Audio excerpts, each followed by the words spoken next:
Well, it's morning in this house still. I've already been doing some work, some practicing for a concert tomorrow that has to be presented on one rehearsal a half hour prior. The mouthpiece.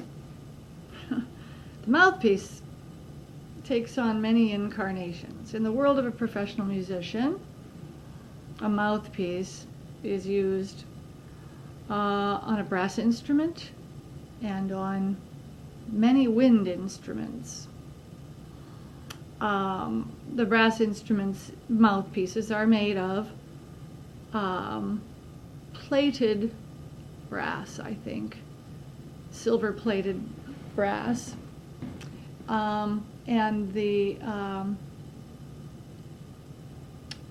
wind instruments mouthpieces are made of plastic, and they contain an opening upon which a reed is placed and then clamped with a ligature. The double reed instruments don't have mouthpieces. They use a carved double reed, which the musician must carve on a weekly, bi-weekly basis, I think, to keep fresh and viable. The two reeds vibrate against each other exactly like two blades of grass when you blow through them, or a piece of wax paper against a comb, which was one of the primitive toys of my childhood and the childhood of those of my generation. So the mouthpiece is inserted into the bore of the wind or brass instrument, and it's necessary for the human being to make sound on that, through that instrument. Oh, the flute's mouthpiece is made of the same material as the rest of it, usually silver, sometimes gold. And there is just an opening with a little lip sort of carved, fashioned on it, over which the flute player must set their own mouth in what is called an embouchure. The embouchure is the French term for setting up the facial muscles appropriately so that air is directed into the instrument using the proper trajectory, airspeed, and shape, muscular shape, so that the air column travels in the correct direction and at the correct speed. That's for flute. The embouchure is also applied with regard to brass and wind players as well. These musicians must also set their facial muscles accordingly to produce the appropriate sound, using the appropriate airspeed and control of the pitch using the muscles of the sides and top of the mouth. It isn't just hole covering, with the fingers. There's much more that goes into wind and brass playing to produce a fine tone quality that is pitch accurate. Sometimes human beings use mouthpieces too. In our case, the mouthpiece is usually another person.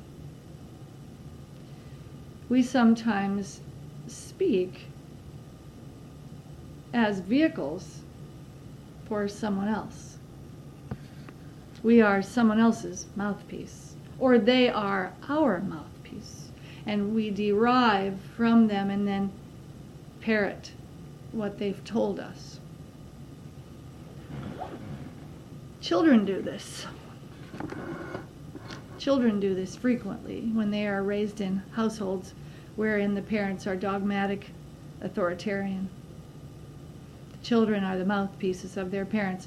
If you want to know what their parents think of you, just watch the behavior of the children when you're in the room. If your parents are warm and accepting of you, their children will be as well. If their parents are suspicious of you or don't think kindly of you, or are really reject you, the children will be wary around you, huddle close to their parents, or glare you down in much the same way that their parents would if they were being authentic in public. And sometimes in personal relationships, particularly relationships that are rocky, that aren't going well, that are, struggling, I've resisted in the last couple years consulting with a friend, because historically I would always, consult with a friend, usually female, and sometimes male friend, and unload my frustrations with the relationship. And I discovered over time that often would end up sabotaging everything, because what does your best friend do? Your best friend cares about you, and your best friend will badmouth and deride and revile your loved one, maybe even if that person has never been known to them, or maybe they've never met, but they'll deride that person to you, and in your ear will enter all manner of second thoughts. But if you take those second thoughts to heart and you appropriate them, then the next time you're in a conversation with your loved one, you will be their mouthpiece. You will start to quote the very words sometimes used by your consultant. Your consultant becomes your mouthpiece, and you are theirs. You parrot what they've said to you back to your loved one. And sometimes your loved one does this to you. The way to detect when this is happening is to listen carefully and to watch and to see if any behavior patterns change. If your loved one starts using language that you don't recognize as part of their lexicon, key terms like, anything that they might say to you that you say to yourself, that's a new one. That doesn't sound like him. It probably isn't. It's probably coming from a third party, the mouthpiece. That mouthpiece could be a friend. That mouthpiece could be a counselor. That mouthpiece could be a real third party. Someone of the same sex as you who is gunning for position by being a friend. Just being a friend, and offering gentle and wise advice with an agenda. The agenda being to wriggle into your spot, if they haven't already.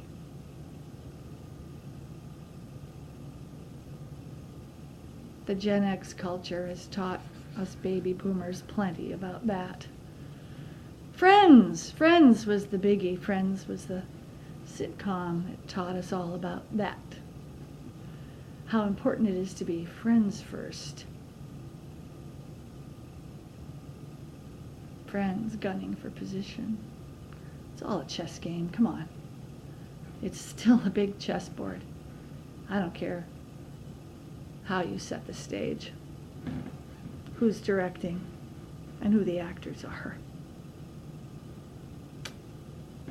There'll be a mouthpiece. And if that mouth starts to talk through somebody you love, and that person starts to sound strange to you, yeah, it's coming from a mouthpiece.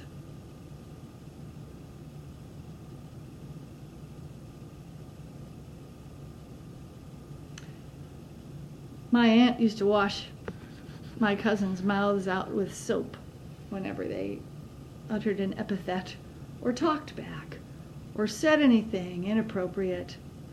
Mouths got washed out with soap. In my household, either my mother never had to have her mouth washed out because she was the second born and she was careful to observe and avoid the wrath. Maybe that's the reason why our mouths were never washed out with soap. But if I could, I would purge that mouthpiece in a New York minute. Be authentic. Speak for yourself. Don't fall back on a mouthpiece. Because any brass or wind player will tell you, you can get sound out of the mouthpiece alone. Take the mouthpiece off of a saxophone, put the reed on and the ligature and tighten it up, and place your mouth accordingly. Set your embouchure and blow through that mouthpiece. It's called crowing, and you won't forget what it sounds like.